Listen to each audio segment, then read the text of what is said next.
Bienvenidos una vez más al estudio bíblico para las células. Esta ocasión estamos iniciando con el libro de Filipenses. En esta lección número 1, orando por los demás, orando por los demás. Y dice en su parte introductoria, oración. Escuchamos sermones acerca de ello, hablamos sobre ello.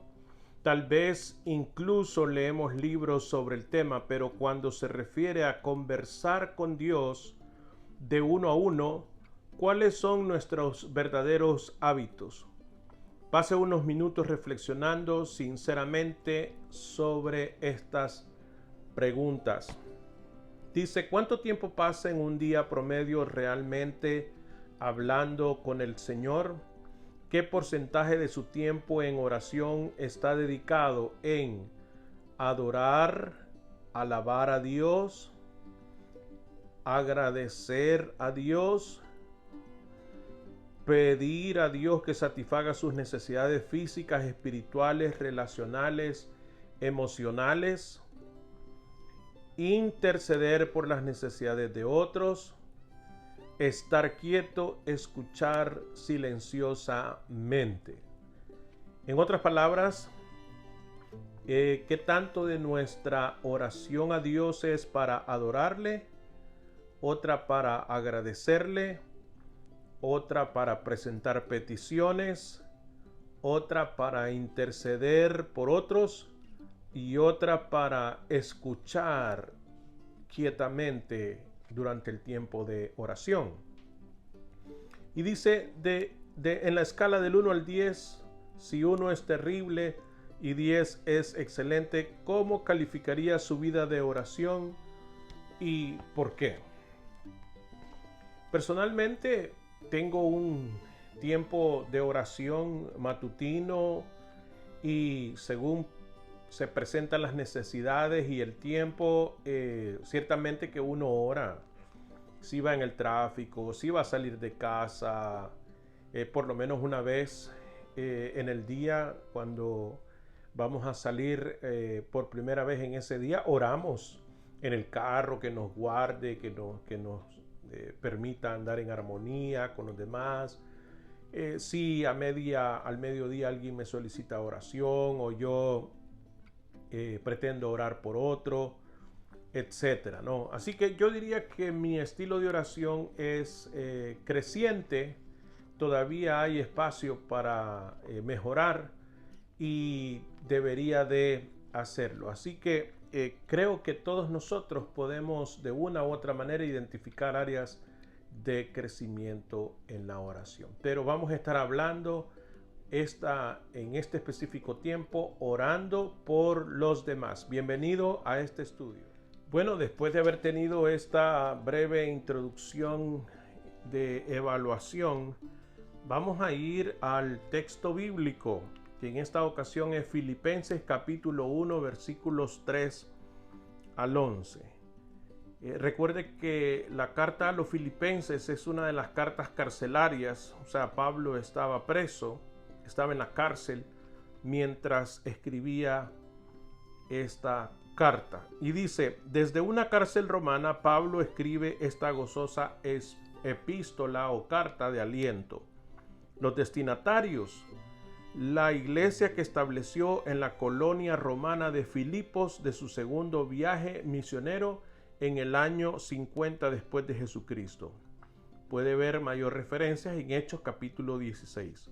El profundo afecto de Pablo hacia esta congregación de Macedonia quedó demostrado por su fidelidad en orar por ellos.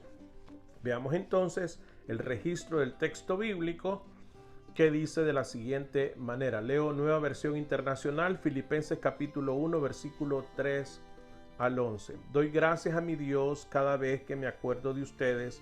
En todas mis oraciones por todos ustedes siempre oro con alegría porque han participado en el Evangelio desde el primer día hasta ahora.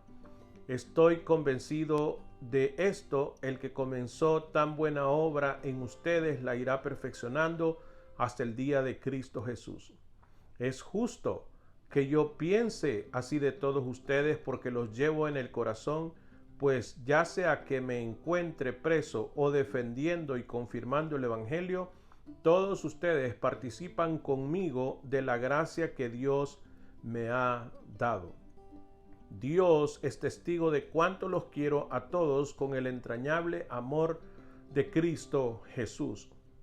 Esto es lo que pido en oración, que el amor de ustedes abunde cada vez más en conocimiento y en buen juicio, para que disciernan lo que es mejor y sean puros e irreprochables para el día de Cristo, llenos de fruto de justicia que se produce por medio de Jesucristo, para gloria y alabanza de Dios. Vamos entonces ahora a estas preguntas de exploración al texto recién leído. Dice, ¿qué palabras y frases descriptivas usa Pablo para describir su actitud respecto a la oración? Bueno, Pablo dice que está dando gracias al Señor cuando se recuerda de los filipenses. Siempre oro con alegría y con convencimiento. Esas son algunas de las características que Pablo está mencionando. Se pone contento a la hora de orar por los filipenses. ¿Qué 5 palabras usaría usted para describir su vida de oración? Yo podría decir en mi caso que mi vida de oración es constante, en crecimiento, por mejorar, para mayor satisfacción y para mayor edificación. En resumen, creo que mi vida de oración puede mejorar. Eso diría yo con respecto a mi estilo de orar. Obviamente no es lo mismo recién convertido o en tiempos de flojera espiritual, porque, discúlpeme la honestidad, han habido momentos de mi vida donde la oración ha sido pobre o con alto grado de necesidad para mejorar. No sé si alguna vez a usted le habrá pasado, pero en este momento está mejor, y como pastor o dedicado al ministerio requiere siempre de espacios para mejorar. Ha sido manifiesta la respuesta ante desafíos particulares de no haber tenido un tiempo de oración. Mi reacción no hubiese sido la manifiesta, porque hubiese actuado con carnalidad en mis deseos, en mis sentimientos. Pero cuando uno busca a Dios en oración, aunque no haya una necesidad inmediata, uno está llenando el tanque espiritual para que cuando aparezcan los desafíos uno pueda responder cristianamente. ¿Qué 5 palabras es lo que acabo de responder, ¿no? ¿Qué 5 palabras usaría usted para describir su vida de oración? ¿Cuál es la gran promesa para los cristianos en el versículo 6? Bueno, lo que acabo de mencionar es que uno puede seguir mejorando. Dice, estoy convencido de esto, el que comenzó tan buena obra en ustedes la irá perfeccionando hasta el día de Cristo Jesús. El Señor ha prometido una mejora constante en nuestra vida si nosotros nos sometemos a Él. ¿Qué peticiones específicas presentó Pablo ante Dios cuando oró por los filipenses? Dice en el versículo 9, dice, esto es lo que pido en oración, que el amor de ustedes abunde cada vez más en conocimiento y buen juicio, para que disciernan lo que es mejor y sean puros e irreprochables para el día de Cristo, que estén llenos del fruto de justicia que se produce por medio de Jesucristo para gloria y alabanza de Dios. Eso es lo que Pablo estaba pidiendo, que abunde el amor, que tengan discernimiento, que sepan evaluar las situaciones. ¿Cómo ayuda al crecimiento de alguien el aumento de conocimiento y perspicacia? En la medida que uno conoce más del Señor y desarrolla perspicacia, o sea, la habilidad de ver cosas que no todos lo ven, bajo el poder del Espíritu Santo, pero por supuesto que va a poder ser más efectivo en la vida espiritual. Si uno no está acostumbrado a un área de trabajo, le es difícil encontrar las deficiencias.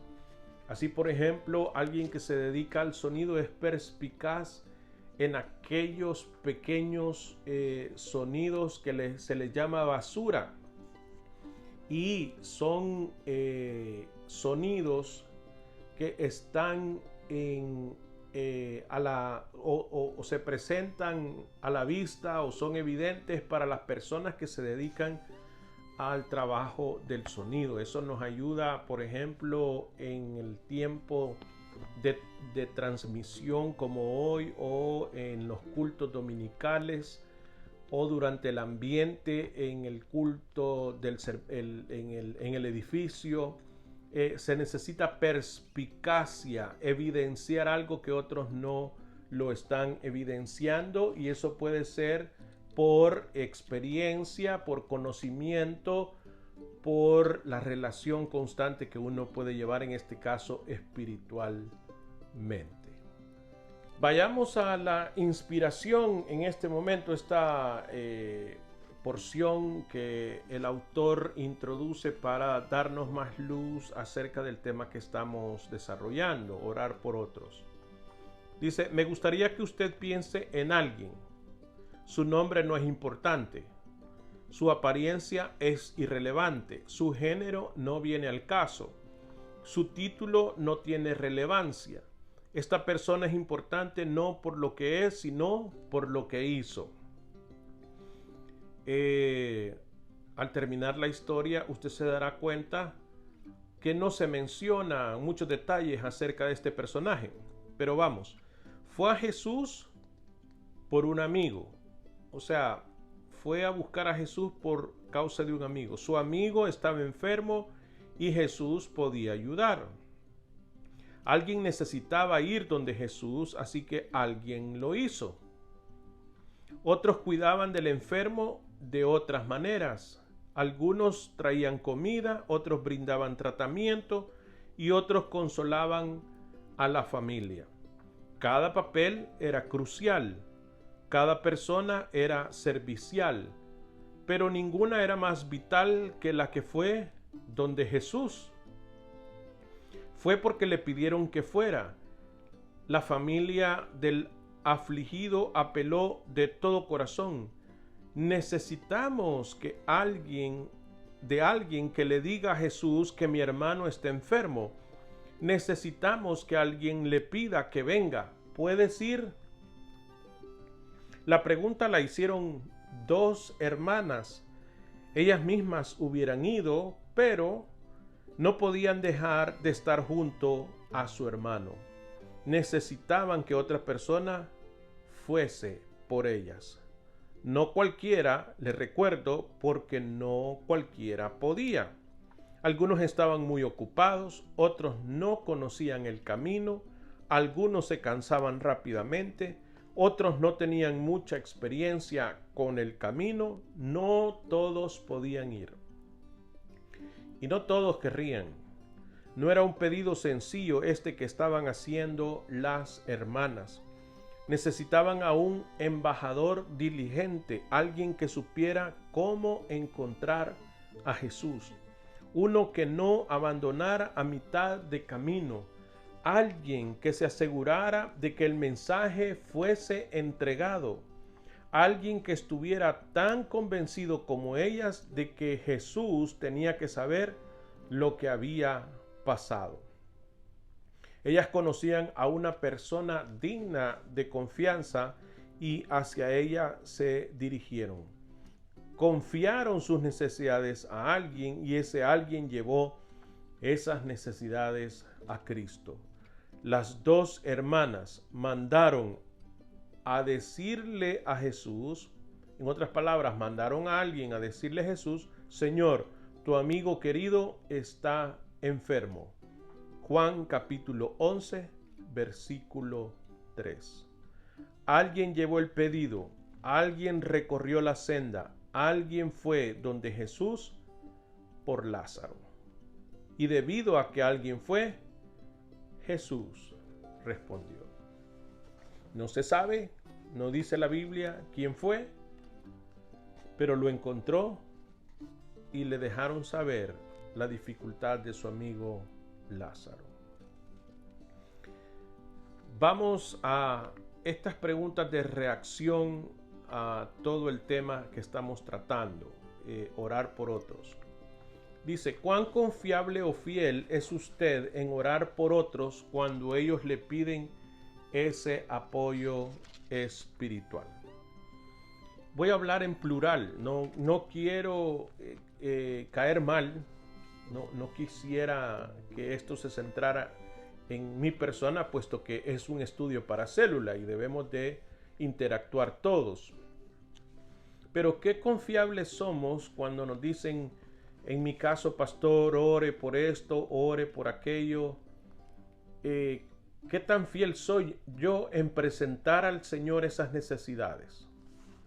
Soy uno que sale del paso y digo, sí, yo voy a orar, pero en realidad ni me acuerdo qué peticiones me han hecho para llevar al Señor en oración. Por eso es importante, en lo particular, anotar quién me pide qué y qué es lo que me está pidiendo. Porque puedo tener en mente el decir, me pidieron que orara por un enfermo. ¿Quién? ¿Quién es el enfermo? ¿Qué tiene? ¿Qué tan grave está? Me pidieron que orara por una señora que está embarazada. Vive aquí. ¿A dónde está?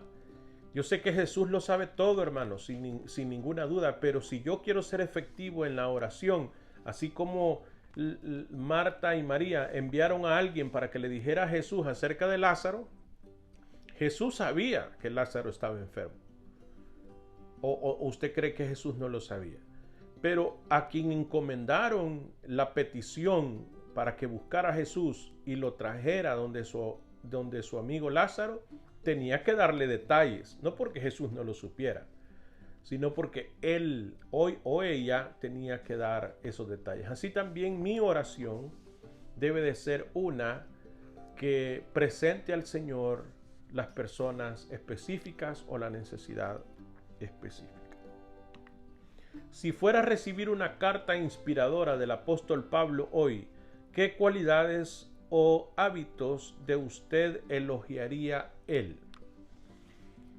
Vamos al caso, porque estamos hablando de la oración. ¿Qué diría Pablo acerca de mi estilo de oración? Puesto que Pablo, obviamente este es un caso hipotético y Pablo no me conoció ni tampoco es Dios para saberlo todo. Pero yo creo que si Pablo me hubiese conocido, él hubiera dicho que tengo un deseo de mejorar mi vida de oración. Esa sería una cualidad que Pablo podría distinguir. Y diría algo como esto: Guillermo, aprecio tu deseo de seguir mejorando tu vida de oración. Creo que él diría acerca de mi estilo de oración que es uno genuino, que no estoy pretendiendo sorprender al Señor o manipular al Señor, que todo lo estoy dejando en sus manos, no le estoy diciendo qué hacer, sino que me someto a la autoridad del Señor.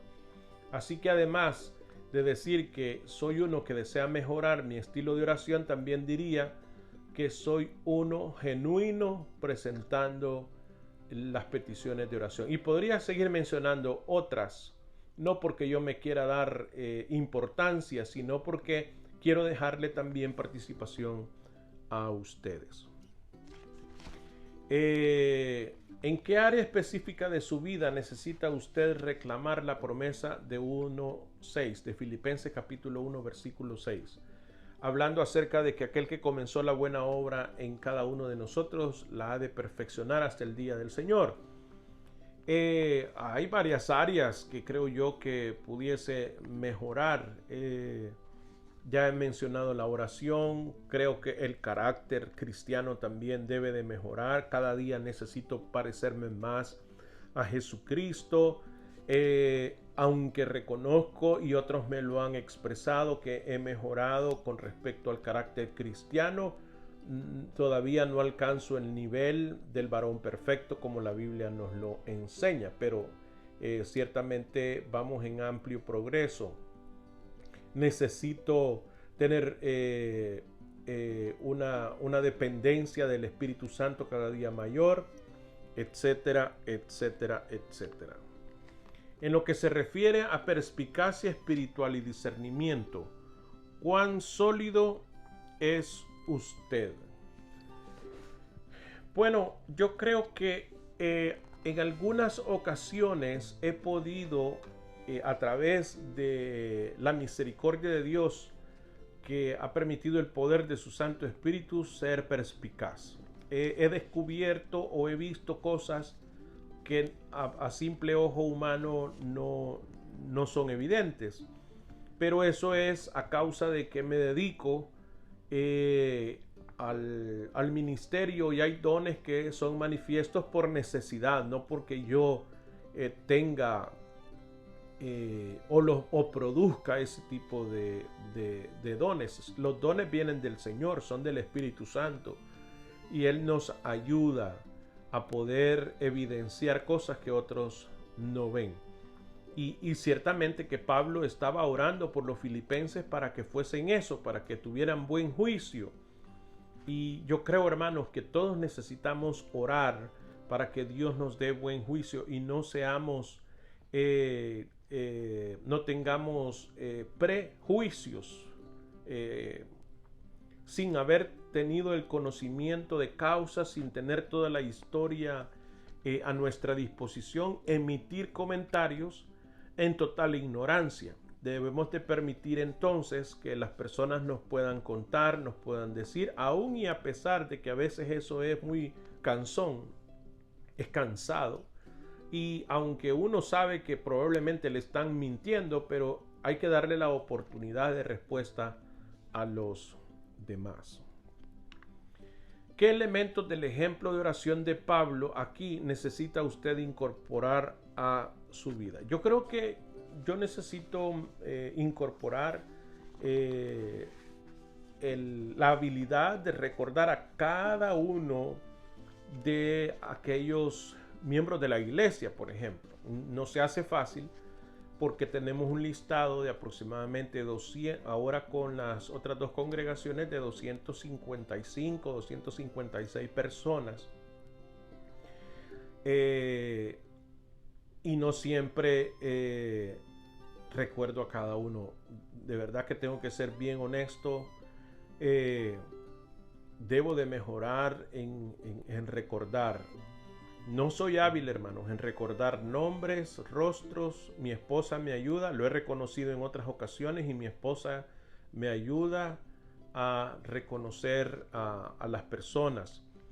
Pero en oración creo que es importante.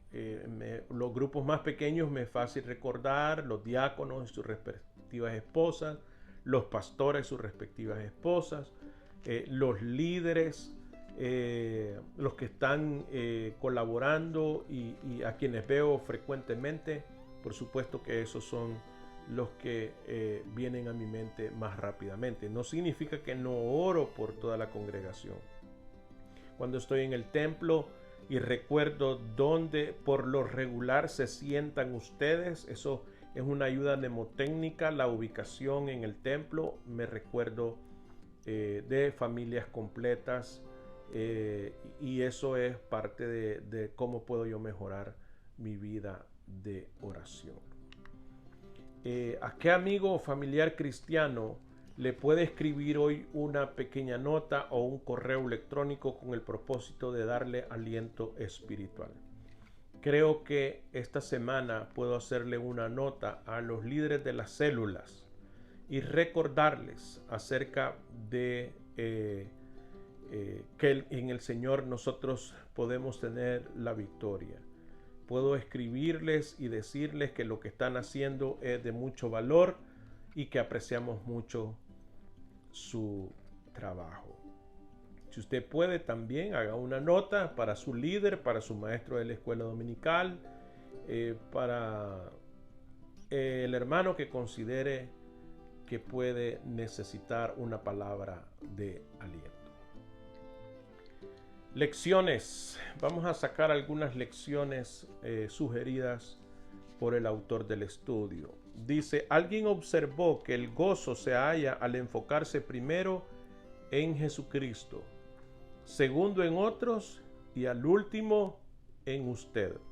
Puesto que estas eran las prioridades de Pablo, no es un misterio cómo pudo escribir una epístola tan optimista incluso cuando se encontraba encarcelado. Filipenses comienza con una emocionante descripción centrada en Cristo de los hábitos de intercesión de Pablo. Mientras hablaba con el Señor acerca de sus amigos de Macedonia, no solo recordó con gratitud los actos de amor que habían hecho en el pasado, sino que también pidió sabiduría celestial para las luchas de ellos en el mundo. Además, Pablo podía mirar hacia adelante con la confianza de que seguramente alcanzarían la madurez. Pablo oró constantemente. Primera de Tesalonicenses 5:17. Oró con fe y les aseguró que iban a recibir su apoyo espiritual. El resultado fue un gozo contagiante para ellos y para él. La oración comprueba la declaración del salmista: me llenarás de alegría en tu presencia. Salmo 16:11. Sugerencias para el tiempo de oración en la célula. Padre, gracias por recordarme que puedo orar por otros sin importar dónde esté o mis circunstancias. Ayúdame a desarrollar un ministerio de intercesión más constante por mis familiares, amigos, compañeros de trabajo y vecinos. Dame gozo mientras oro y permite que siempre considere a la oración como un privilegio y no un deber.